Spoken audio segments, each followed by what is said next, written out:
আসসালামু আলাইকুম। Committee team versus Rajshahi final BPL final already কিন্তু কালকে সন্ধ্যে 7টার দিকে কিন্তু আছে বিপিএল এর ফাইনাল, যেখানে রাজশাহীর মুখোমুখি হবে চিটাগং।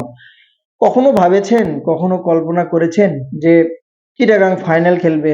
যে টিমটা নিয়ে এত সমালোচনা, তারা বিদেশি কিনতে পারছিল না, যাদের টাকা নেই, যারা বিদেশিদের টিম চালাতে পারছিল না বলে বিসিবির হাতে টিমটাকে তুলে দিয়ে গেল। ভাই, এখন বিষয় হচ্ছে যে রাজশাহী বাদে যদি কমিটির টিম চ্যাম্পিয়ন হয়, চিন্তা করেন, তাহলে তো সবই লাভ বিসিবির। লাভ তো লাভ আর লাভ, লালে লাল শাহজালাল পুরোটাই বলা চলে। রাজশাহী ইনশাল্লাহ চ্যাম্পিয়ন হবে, আমার একটা বিশ্বাস। অবশ্যই রাজশাহীর সাপোর্টার হিসেবে আমি কথাটা বলবো এবং রাজশাহীর মানুষ হিসেবে কথাটা বলবো। রাজশাহী যেভাবে এই টুর্নামেন্টটা খেলেছে, সামনে থেকে যোগ্যতা অনুসারে চোখে চোখ রেখে যেভাবে খেলেছে, তাতে অন্যতম দাবিদার আমি মনে করি রাজশাহী। এবং রাজশাহীর টিমের দিকেও যদি আপনি দেখেন, যদিও আপনি মিডল অর্ডারটা অত ভালো যাচ্ছে না, বারবার আপনি যদি টিম কন্ডিশন দেখেন, টিম কমিউনিকেশনও যদি দেখেন, টোটালি কেউ হয়তো বা রান করছে, কেউ বোলিং সাইডটা কাভার করে দিচ্ছে, কেউ ব্যাটিং সাইড কাভার করে দিচ্ছে। সো একটা ডেডিকেশন আছে কিন্তু রাজশাহীর প্রতি, এবং রাজশাহী যে যোগ্য চ্যাম্পিয়ন দল হিসেবেই কিন্তু তারা টিম গড়েছে। আগের থেকেই, প্রথম থেকেই একমাত্র রাজশাহী বিপিএল এর টিম যেখানে তারা ট্রফির জন্য যোগ্য দাবিদার। হান্নান সাহেব কিন্তু প্রচুর পরিশ্রম করেছে এই রাজশাহীটার জন্য। তো কালকে যেহেতু দুইটা টিমের ফাইনাল খেলা, সো চিটাগং ভার্সেস রাজশাহী, আমি মনে করি সমীকরণের দিক থেকে যদি বিবেচনা, দলের ব্যালেন্স অনুসারে যদি বিবেচনা করেন, শক্তির দিক থেকে বিবেচনা করেন, টোটাল আমার কাছে ব্যক্তিগত মতামত এটা রাজশাহী অনেকটা এগিয়ে থাকবে। এবং জিবি নিশাম, কেন উইলিয়ামসন আসার পরে কিন্তু দলের ভাবমূর্তিটা পুরোপুরি চেঞ্জ হয়েছে। মুশফিকুর রহিম রান পাচ্ছে না, যেটা কিন্তু চিন্তার কারণ। বিদেশি হিসেবে কিন্তু কালকে দুইটা দলের ভিতর কিন্তু থাকবে মেবি ফুল 8টা বিদেশি নেই, মাঠে নামবে তারা।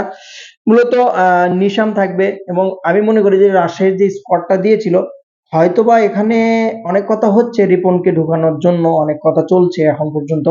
রিপনকে ঢুকাবে কিনা বা সেম স্কোয়াডটা নিয়ে নামবে কিনা, সময়ের অপেক্ষা। তবে GB Neesham, Kane Williamson, Farhan এবং বিনু রায় চারজন কিন্তু মোস্টবি থাকবে, কারণ কালকে আপনি যদি 4টা বিদেশি পারফরমেন্স দেখেন, কালকে যদি আপনি 4জন বিদেশির উপর ভর করে কিন্তু কালকে জিতেছে রাজশাহী। বিনুরা যে পারফরমেন্স করেছে, যে দেখার মতো দুর্দান্ত। জিবি নিসামের পারফরমেন্স চোখে পড়ার মতো, মনে হচ্ছিল কাল শান্ত বাদ দিয়ে জিবি নিসামই কালকে ক্যাপ্টেন, এতটা টেনশন ফিল করছিল। এবং কেন উইলিয়ামসন দুর্দান্ত পারফরমেন্স, যেটুকুই খেলেছে দুর্দান্ত খেলেছে, দেখার মতো খেলেছে। সাহেবজাদা ফারহান সুন্দর একটা স্টার্ট এনে দিয়েছে। 4টা বিদেশির উপর ভর করে কিন্তু কালকে রাজশাহী দেশে জিতেছে। দেশিরা কিন্তু আহামরি অত পারফরমেন্স করতে পারেনি। অপরদিকে যদি আপনি চট্টগ্রামের কথা দেখেন, চিটাগংয়ের কথা, যে হাসান নেওয়াজ দুর্দান্ত ক্রিকেটার, তাকে কিন্তু যে কোনো ভাবেই হোক থামাতে হবে রাজশাহীর। যদি না থামাতে পারে তাহলে কিন্তু অবশ্যই ডেঞ্জারাস। বিশেষ নাইম শেখ বা আদার্স কথা বাদে দিলাম, বিদেশির কথা আমি বলতেছি, কালকে হারিসকে খেলাবে কি না এটা প্রশ্নের সম্মুখীন। হয়তো বা মোহাম্মদ হারিস খেলাতে পারে বা তাহির বেগকে খেলাতে পারে, তবে তাহির বেগ যেহেতু ভালো ইনিংস খেলছিল, তার উপর ভর করে ম্যাচও জিতেছে, সো তাকে খেলানোর সম্ভাবনা অনেকটাই বেশি।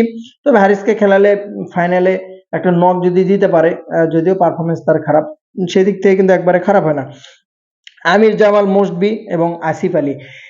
আসিফ আলী এবং আমির জামালের কথা, Amir Jamal is a performer, Asif আলীকে চেঞ্জ করলেও করতে পারে, বা নতুন কোনো বিদেশি যেহেতু চট্টগ্রামে আনে নাই, তো অবশ্যই আগে যে 4 বিদেশি তাদেরকে নিয়ে হয়তো বা দল সাধারণ হয়তো বা একটা দুইটা চেঞ্জ হতে পারে।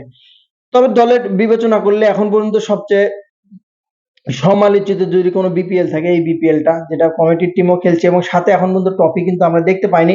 যে ট্রফিটা নিয়ে আমরা উদযাপন করব, যে ট্রফি নিয়ে আমরা নাচবো, যে ট্রফিটা একটা ফ্র্যাঞ্চাইজির ঘাড়ে উঠবে, বা একটা ফ্র্যাঞ্চাইজি যে ট্রফিটা নিয়ে এতদিন যাবত একটা আসর হচ্ছে, সেই ট্রফিটা কিন্তু বিসিবির দিক থেকে আমাদের কিন্তু এখনো দেখা নেই, না এখনো আমরা পাই নাই।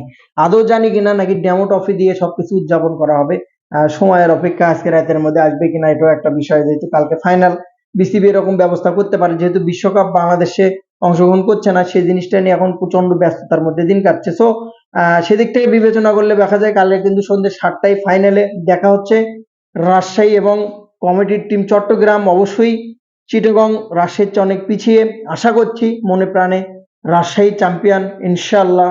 রাজশাহী আবারও দ্বিতীয়বারের মতো চ্যাম্পিয়ন হবে, যে আশা ব্যক্ত করে আমরা কিন্তু অনেক সাফল্য, অনেক সংগ্রামের মধ্যে দিয়ে কিন্তু আজকে ফাইনালে রাজশাহী টিমটা কিন্তু অনেক সংগ্রাম করেছে, যেখানে রংপুরের মতো টিম দাঁড়াতে পারে নাই, সিলেটের মতো টিম দাঁড়াতে পারেনি, তাদের সাথে লড়াই করে আমরা এই কন্ডিশনে। তবে সিলেটের কথা স্পেশালি বলবো, ভালো যথেষ্ট ভালো পারফরমেন্স করেছে, ডেডিকেশন দেখিয়েছে। বিদেশি কালেকশন থেকে শুরু করে এই বিপিএলটা দুর্দান্ত ছিল সিলেট টাইটান্স। সো আগের বার আরো শক্তভাবে কামব্যাক করুক এই কামনা করছি। ভালো থাকুন, ভিডিওটি ভালো লাগলে অবশ্যই শেয়ার করুন। দেখার আমন্ত্রণ রইল রাজশাহী বনাম কমিটির টিম ফাইনাল বিপিএল 2026। সালাম আলাইকুম।